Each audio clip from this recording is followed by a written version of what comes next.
శ్రీమాత్రే నమః. ఈరోజు అశ్వారావుపేటలో డ్రైవర్స్ కాలనీ నందు నాగమ్మ తల్లి ఆలయం వద్దకు వచ్చాం. ఈ ఆలయం యొక్క విశిష్టతనేంటో మనం భక్తుల మాటల్లో తెలుసుకుందాం. ఎదురుస్తాను. మా తమ్ముడు కుమారస్వామి, ఆడికి మ్యారేజ్ అయ్యి 8 సంవత్సరాలు అయింది. పిల్లలు లేక చాలా బాధపడుతున్నాడు. ఆడి పేరు మీద నేను మా ఆవిడ ఇక్కడ ముడుపు కట్టాం. ముడుపు కట్టిన 3 నెలలకే వాళ్ళ ఆవిడ ప్రెగ్నెన్సీ అయింది. మాకే కాకుండా ఇంకా ఇతరులకు కూడా చాలామందికి అనుకున్నవి జరిగినాయి ఇక్కడ.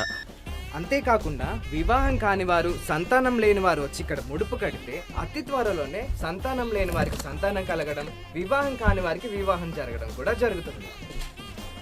దర్శనం వల్ల మాత్రమే అనేకమైన దోషాలు కూడా నివారించబడుతున్నాయి. ఈ ప్రాంతం వాళ్ళే కాకుండా చుట్టుపక్కల ప్రాంతాల వారు కూడా ఇక్కడికి వచ్చి ముడుపులు కట్టడం జరుగుతుంది.